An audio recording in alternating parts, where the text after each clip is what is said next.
And there, we are recording now, good. And so Costanza, the floor is yours, and thank you to all of our audience, and enjoy. Thank you so much. That was fantastic. Thank you for the introduction. So welcome to this lens. As Dr. Capua has wisely said, I do have a point for wildlife since I started. So I have an undergraduate in zoology and a master's in conservation science. So what I'm going to present to you today, which is very relevant to the happenings of the modern age, is how is the conservation of wildlife connected to pandemic outbreaks in general? Is there a link in between the conservation initiatives for wildlife and the unfolding of pandemics that we're seeing right now? Costanza, can I say that I don't think we can all hear you. I can't hear you very well, so maybe you could come a bit closer to the microphone. Thank you. Thank you. Is this better? Yes. Okay, thank you. So I would like to start by showing you this very interesting diagram that I found that was published by Al Jazeera. And as you can see, this is from March, as you can see from the number of cases and victims of COVID, but it lists what were the worst epidemics in recent history. So from the Marburg virus up to nowadays COVID. And what I want you to observe from this first slide is the common denominator across all these pandemics, and it's the presence of animals. So those diseases that did grow to become epidemics or in pandemics, they did come from animals. So they did come from certain pathogens that jumped from animals to human beings. So this will introduce you immediately to how and why animals are important in the dynamics of large-scale epidemics. But in the background, so why do we see animals whenever we talk about epidemics, and how does this happen? So the key word here is spillover. Spillover defines the jump of a pathogens from one species to another host species. And spillover really happens as a translation of pathogens opportunity, because what happens is when a pathogen seizes an opportunity that presents itself, it commits such jump. And this jump happens in the background of viral combination and evolution adaptation, meaning that it's not necessary that evolution happens in this chaotic manner. And so whenever there is a certain opportunity, a pathogen would seize it and jump to the next host. So if you can see from this diagram, different animals have and harbor different sorts of pathogens that do try and go on in their evolution by see whether a next host will be adapt or fit for them, or whether it will be just a blind alley and they wouldn't find a way to evolve further. So this opportunity arises here, and mostly when these different species come in vicinity, because pathogens need a way of transmission. So the more in vicinity we see these groups here, so humans and animals, the more spillover is likely to happen. And as we can see, epidemics have been happening widely in the last few decades, and now we're facing a global pandemic. So what changed? Did the vicinity between animals and people change? The way that we approach them, the way that we sort of like utilize animal sources, did that change? And did that bring a change in dynamics of epidemics? So yes, it did. And we can see that now pathogens do get plenty of opportunity for this jump. So for such spillover, in these situations that are happening, we can see that animals and humans are brought much closer together and much more often than it was happening before. So this sort of situation and many others actually give a very much higher chance of spillover. And that's why we are seeing most likely epidemics in the recent decades. And to give you a background on the importance of wildlife and conservation, there is another factor, which is where are these animals coming from? So the ones that we exploit and utilize, where are we taking them from? They're coming from the wild most of the time. And the capturing of wild animals does not occur without any consequences. So what it causes is habitat depletion, which is a gradual and steady emptying of a wild habitat. And this also does not happen without any consequences. And now I'm going to show you a sort of interactive diagram that can explain in a very visual way two main concepts that are behind the importance of biodiversity and infectious diseases. So this is a very made up zoonotic pool. Obviously, we don't have a habitat that has parrots and pangolins and bats in the same area, but it's just to give you the idea. The zoonotic pool is a group of biodiversity, a group of different animals that share an habitat. And the zoonotic pool can be seen from a virological perspective as where and which animals certain viruses will infect in this pool that is available to them. Because along with it, within this biodiversity group, there is a so-called dilution effect. And this is because each and every living organism in such habitat comes with a certain amount of pathogens. So what we have here is pathogens infecting different organisms, and pathogens do not have to be harmful. Pathogens can be communal, which means that they live in their host without harming them in any way, by using them as reservoir. So what we have is a zoonotic pool where pathogens choose where to infect, and pathogens being diluted. Diluted means that if we have a host that doesn't hold that many pathogens and is quite incompetent at transmitting such pathogens, the presence of the viruses is diluted by him if we have other animals that hold much more of them. So you can see that this dilution will render transmission factor much less likely. And this is how sort of like the natural occurrence of pathogens in a zoonotic pool is. However, what happens when humans intervene in an unsustainable manner? We take from this habitat more and more and more. Once we take, what we do is actually decreasing this dilution effect, therefore making transmission pathways and chances much more likely. Because what we might do is we might take out the incompetent reservoirs, so the ones that have a low capacity to infect. And therefore, consequently, we're increasing disease risk in those habitats. And I understand that this is theoretical and this is the background of what could happen. I will now give you a real life example that happened in Southeast Asia, and it's the Nipah virus. So first I should give you a background of what was happening in that area at that time.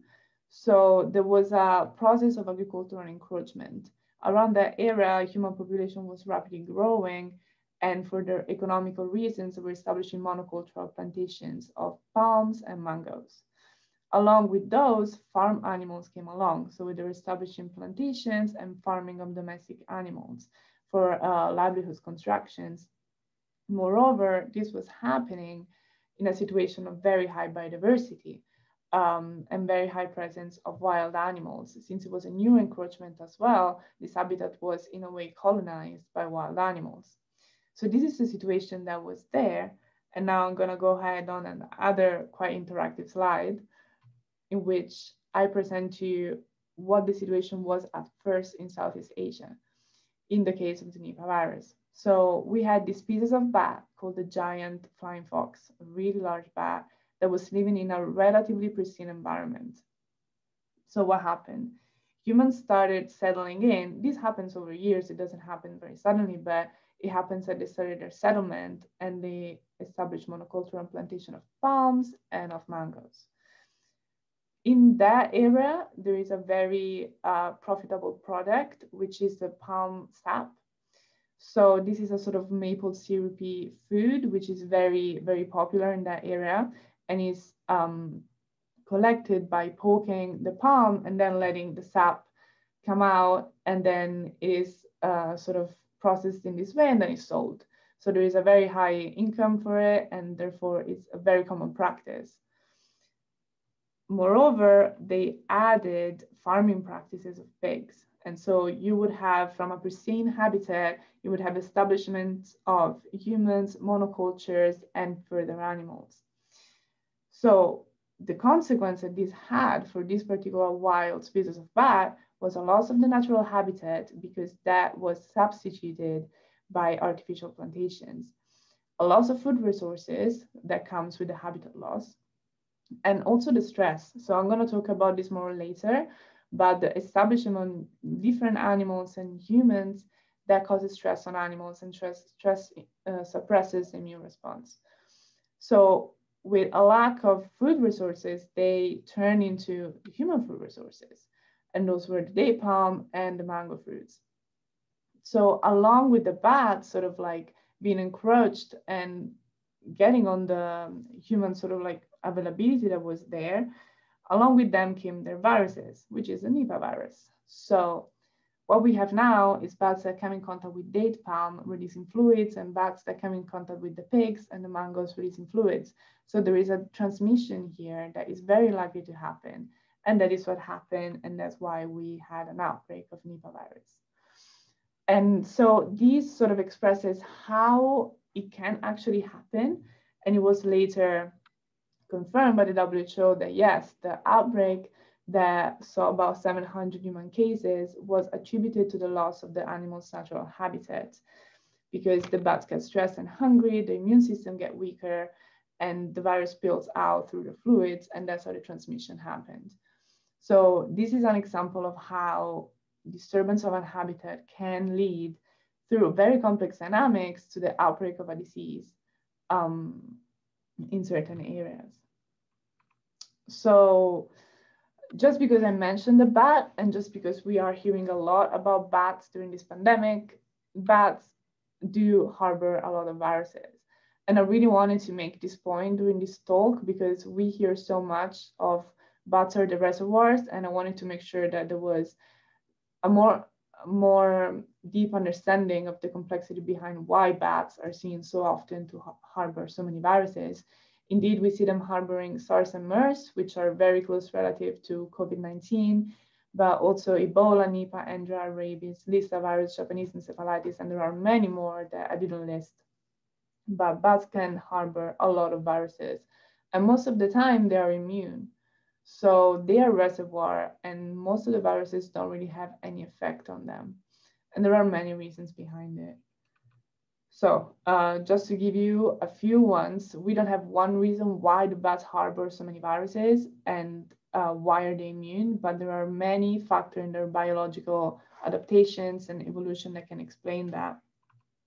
One of them is very interesting, and it's a theory that talks about a febrile state, which means that bats are the only mammals that can fly. And this adaptation to flying means that you need a very high metabolic rate, because it's a very effortful activity. By flying, what they do is they really rise up the temperature of the body, rising the metabolic rate, therefore creating a state of inflammation that almost renders them immune to many viruses that other organisms are not immune to. So this explains the immunities and why bats can harbor so many viruses without showing any symptoms. Another factor is hibernation. Lots of bats hibernate, which means that viruses can adapt themselves to these prolonged periods of just cold and inactivity, which renders them more adaptable to different conditions, such as does the species diversity of bats. So for who doesn't know, there are around 1,000 different species of bats. That's a lot of species. It's a very diverse family. And that means that each different species has a feature that might be best for a certain virus, which means that all the species might harbor different types of viruses that have better adapted to all these different species. And pretty much most of these species do live in very dense and abundant populations. Dense and abundant populations mean that a virus can survive within a population without any problem, especially if the animals are immune. So they can pass between the individuals, especially if they live very densely. And that is the case because bats live following a physical clustering behavior within caves, most of the species. And as you can see, this creates very high contact rates. So transmission here, it's pretty much inevitable. And so that's another reason why they're such a good species for harboring viruses. And last but not least is flying. So by flying, they cover very large distances, and by releasing fluids such as urine, they can infect other areas over large distances. So this was just to raise awareness on why bats should not be a misconception during pandemic, because so many times it's easy to point the finger to certain animals, but bats as reservoir of diseases and most likely of COVID, it's a response to long evolutionary adaptations that led them to be such good reservoirs for viruses. But it's not only bats. So we have a lot of common reservoirs in wildlife and in the environment in general. So rats and rodents in general, monkey for the Zika virus, for example. This is more rodents. Rodents is another very dense sort of like animal in terms of population, so they can keep the transmission rates quite high, but also water and soil. So viruses are present in reservoir in the environment and wildlife all the time. And so from this sort of background, there is a major point to take, which is the fact that this should stay where they are. So most viruses should stay in the reservoir, in the environment, and in the wildlife, and spillover should happen in the background over long periods of time and very slowly, and not suddenly as we see during epidemics and pandemics. Very sudden, very rapid. So human presence has almost accelerated spillover and rendered pandemics and epidemics not only more frequent, but larger. So this is a very simplified concept, but just to reiterate it. So originally, obviously, it's not like one animal has only one type of viruses, but just to make it sort of very simple, we have different animals that harbor different viruses and they live in their own viruses. There is some spillover going on and there is some exchange and transmission, but it's not too sudden and it's not too traumatic. But then we had a new entry that sort of brought these groups and these viruses much closer together through many activities that have become gradually more invasive in the last few decades. And that's where conservation comes in. So we think of conserving wildlife for the sake of wildlife. So we want to save an environment for the landscape, or we want to save a certain animals because it's pretty. No, actually conservation of wildlife means in a lot of ways avoidance of events like this. And it's not wildlife in general, it's just sustainability to the environment. And so now I'm going to go through a few reasons as of how does that happen. So what are the main impacts that can bring about and the main changes that humans have gradually carried on that can be considered responsible for a more likely outbreak of epidemics. So one of them is travel. So travel is now really easy. You can get across the world very easily and much more than it was a while ago. You can literally cross the world in 12 hours, and also many more people can do it. So before traveling, especially air traveling, was more elitarian. Well, now with low-cost companies, it's very easy for everyone to travel. So you get more flights and you get more people in those flights and you get more exchange of people around the world. And also humans don't travel alone. So as we have seen with international and global epidemic outbreaks, people travel with their viruses, and that's how those viruses got across. And yes, so it has been observed before, and that is because humans don't travel alone, but they bring along all the pathogens. And now it's so easy that those outbreaks that we might have not heard before because they were contained now can very easily become global because anyone can travel everywhere. Another one is trade. So trade is the transport of products, but it might have brought changes to the planet dynamics. And that's because that has also become way easier. And now if you think about it, it's almost harder to find local products and they're almost more expensive. Even if they're produced around you, it's much easier to get a product that comes from the other side of the world and it's way cheaper because it has become so easy and so it has been just facilitated by demand that now what we have, we can see some here, but it's just this massive trade of products for everything. And so there's this continuous movement. And again, it expresses the era of globalization and not even products travel alone. So they might not bring viruses, but this exchange might bring other things along. So how has this changed the dynamics of the planet? Another one is urban establishment. So this really expresses the sort of growth of the human populations, and it's a further alteration because human population has been growing, and growth has come along with a need of space. The space meant that areas that before were pristine had become semi-urban, and areas that were semi-urban have become urban. And that is also because living in cities has become gradually more affordable because it's now so sought for that it's much less likely, you can see from here, that people would just live in the countryside. So there's been a massive sort of like emigration to the city and to urban areas, which means that more people move in and more human activities you would have, and the more dense they would be present because it will all be contained in very contained areas.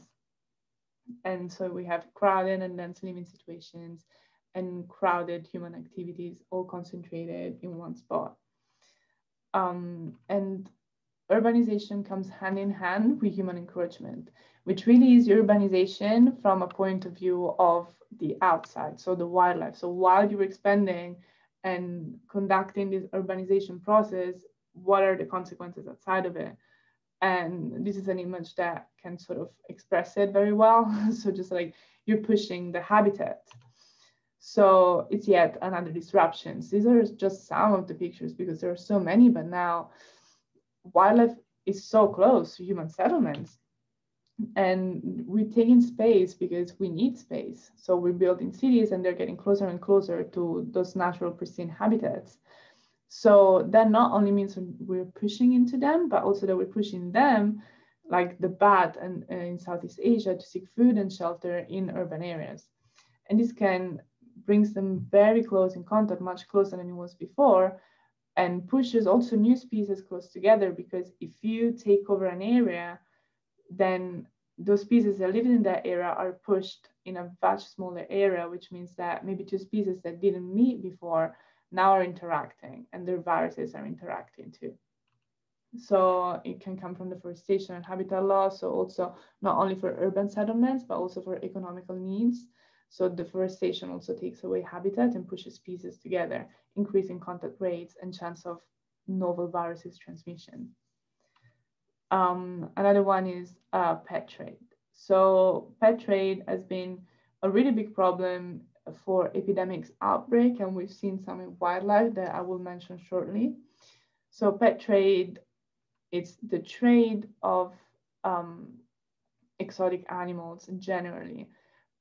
Even though it's called pet, it doesn't really apply to usually domestic animals such as dogs and cats, but it's usually people that are seeking exotic pets and sort of like purchasing them. And this is probably responsible for a very devastating fungal disease in amphibians. So it was a piece of toad that was traded, and along with it, also a very nasty fungus was traded, and that is now bringing many amphibian species to extinction. So it's the smuggling of live animals very often, and also puts animals in high stress conditions, which suppresses their immune system. And also we just create a scene with different species interacting in a very close manner, which is not very sustainable if you think of the pathogens that each one of them may harbor, and increases the contact rate with humans and with different other species. Unsustainable farming practices is also a very big conservation concern, and a very one very much likely to bring along outbreaks of pandemics. So these are minks. You probably heard of COVID and minks, and Lily, we heard of a very massive culling event of about 15 million minks because they found a mutation that can go back to humans.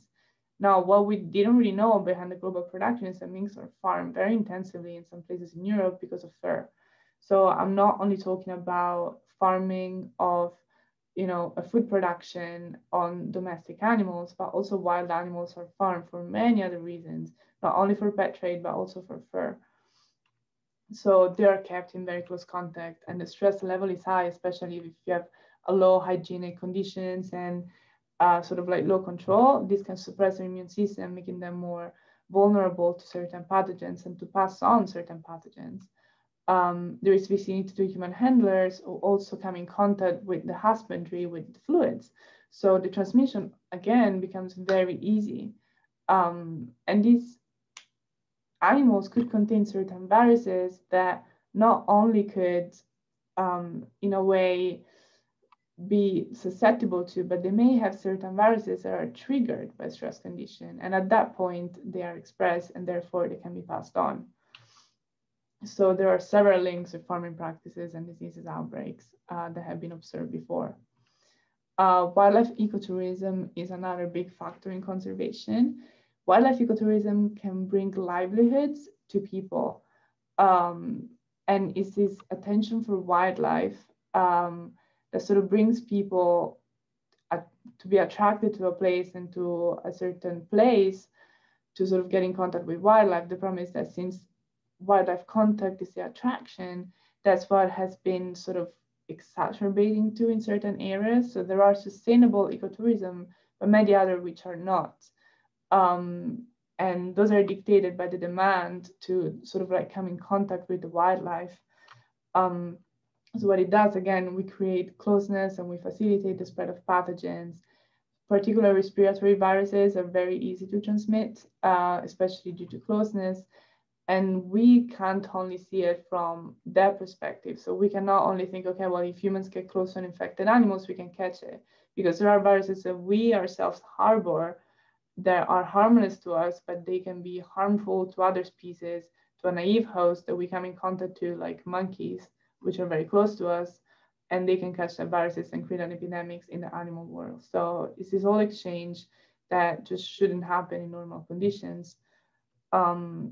And we saw it with our own eyes, not only in the minks, but also in tigers and lions. I mean, they're very wild animals, they're felines. Still, they did catch COVID from a zookeeper in the Bronx too. So these things happen, especially in these situations of close vicinity with human handlers. Bushmeat is another one that can create risks of transmission of viruses. So if practiced in a sustainable manner, bushmeat is actually the source of protein for many populations in Africa. But if practiced for delicacy, so to capture and then send to the demand of sort of like richer countries, then it can become unsustainable because it's not just a demand for food, but it's a demand for income. So in this case, we see that the risk lays in the hunting, handling, selling, and eating of the animals. Bushmeat stands for the meat of African wild animals and is considered, as I said, a delicacy sometimes, and sometimes a necessity. What it does, though, since the hunting conditions are not the most hygienic, it does create a very open exposition to possible pathogens. And we have proof of that and evidence of that because that's how Ebola started. So it was hunters that contracted the virus from the wild, along with a chimpanzee that was found dead. It was hunted. And actually, the first victim was from a family of bat hunters. And bat are the reservoir for Ebola. So we can see how in this particular case, we had this outbreak coming from this hunting and sort of like non-hygienic handling. But then Ebola was spread because of travel, because of many reasons. It became on a larger geographical scale. And wildlife markets, we have definitely heard a lot about wildlife markets lately. And I showed you a picture before because I think that image really does represent physically how species are pushed together in one space where they shouldn't be.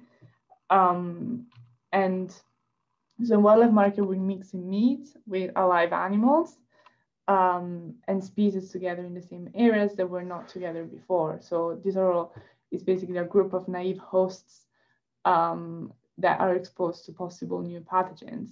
You create stress conditions, which also makes them more vulnerable, and these pathogens are flowing in these markets, especially if hygienic conditions are not the best. And the wet market theory for COVID remains likely, but not confirmed. So I would say that yes, it could be that an outbreak of COVID or a super spread event happened in a market, it doesn't seem like it did start in the Wuhan market, because apparently transmission was happening way before then. But it's just to say that it is likely to happen in a market, because the situation is just so friendly to a possible spillover event. And because it creates humans and animals that are packed together in one single space.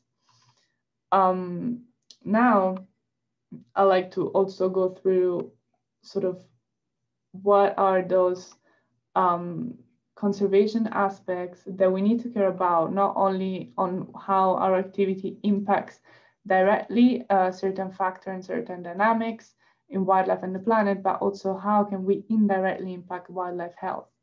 And impacting wildlife health means also impacting our own health, because if we do have an impact on them, no one says that we cannot catch that disease from them to us.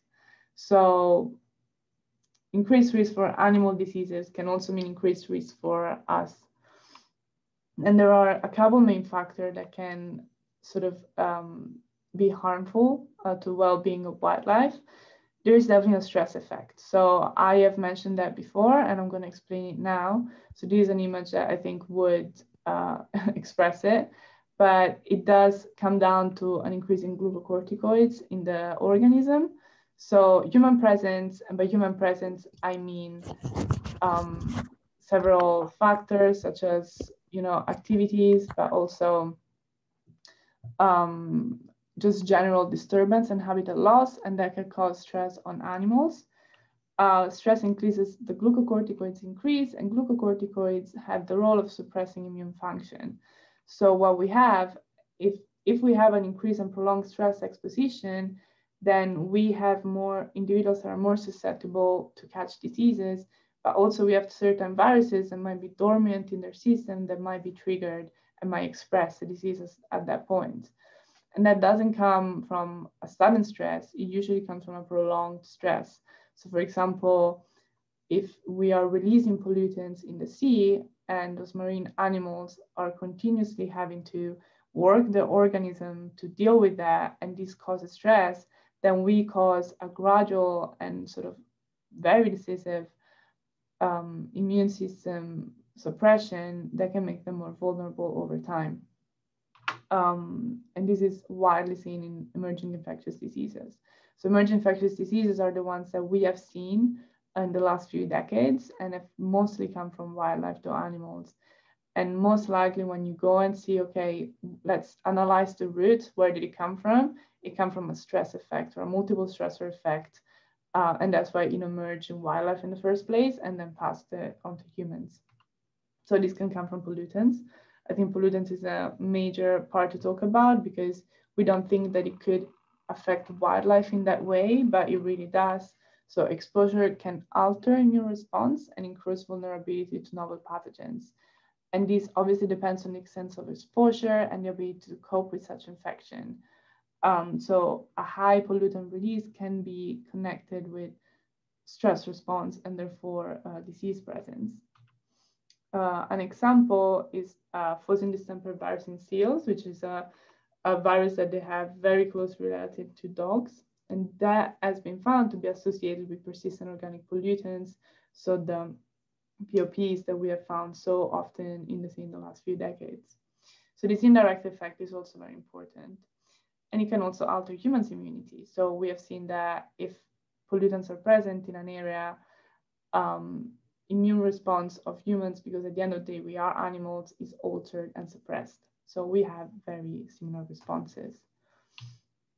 Climate change is a big wave that I could not have mentioned.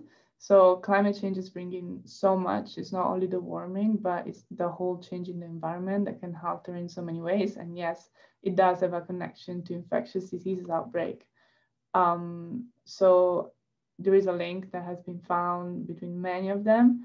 And this is because the transmission of disease heavily depends not only on the movement of animals and things in humans, but also on the environment and how the features change in a certain manner, such as if we alter the environment, what can happen? Like disease doesn't only come from a response to the environment, but also the response to our self-reaction to such environment changing.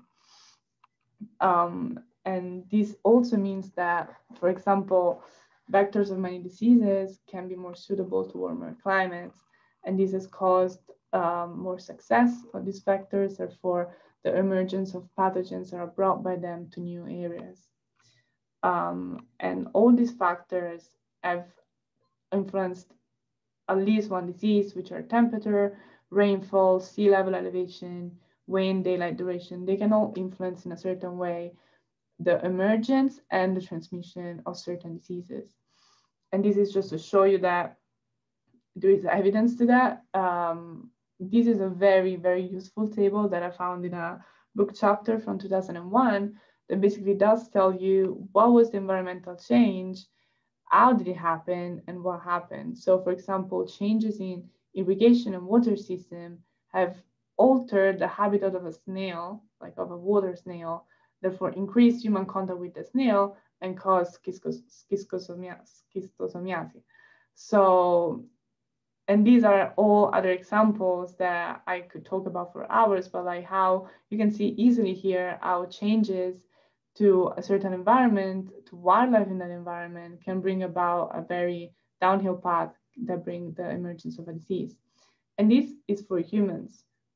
So I will briefly touch on the wildlife diseases that can come from the alteration, because what comes to our eyes is obviously the disease that humans get from wildlife, but wildlife is coping with a lot of diseases right now that are resulting from changes and lack of conservation.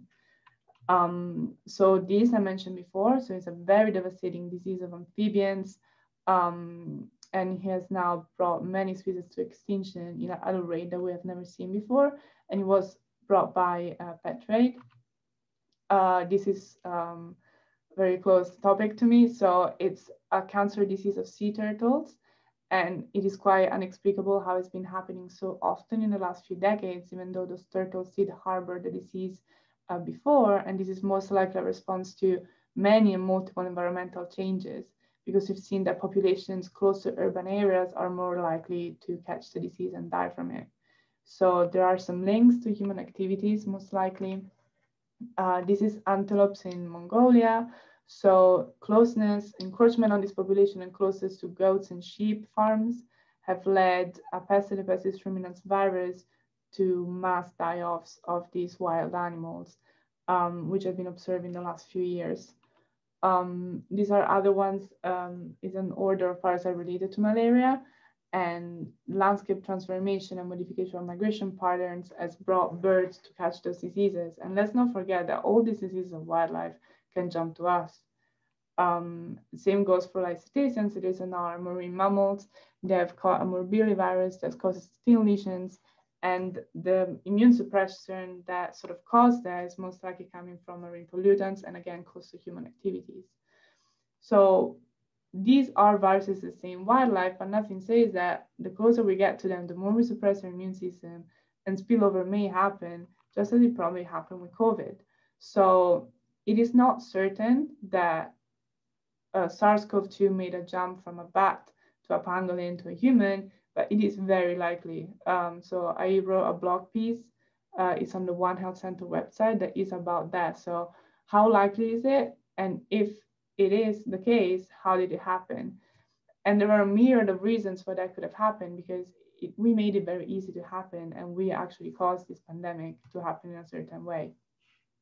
However, it is not time to just blame or point fingers of what we did wrong with wildlife or with conservation initiatives, but it's important to understand how did we get there, and what are the drivers, and really what are the drivers behind the drivers. So let's assume that yes, COVID did sprout from a wildlife market, from a wet market. However, how did we get there? How did we get to having these packed, non-hygienic condition wildlife markets, and for them to just spread so easily? This is just a brief example that, however, I wanted to bring because it is important to understand that the complexity behind it is just real.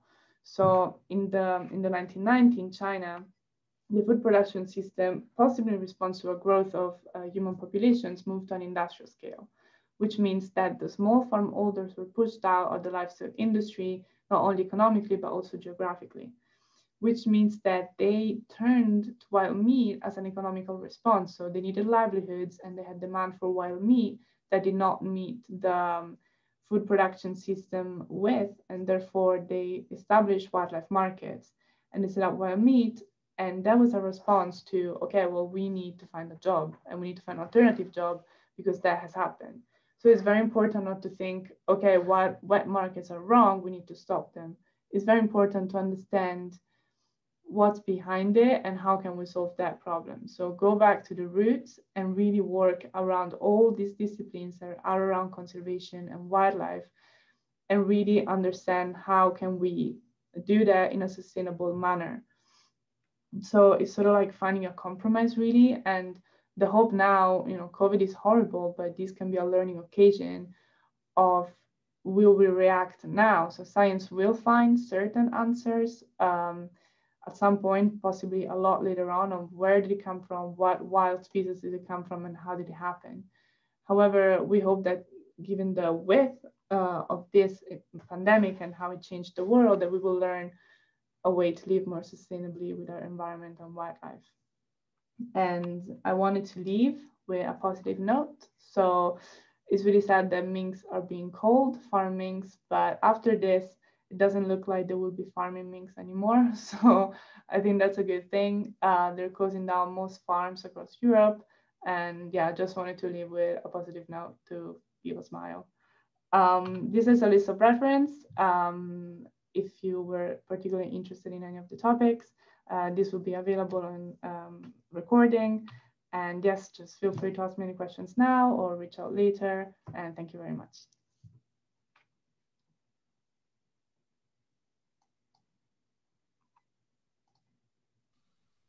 Okay, thank you everybody, and we'll see you on Monday for the next COVID seminar update.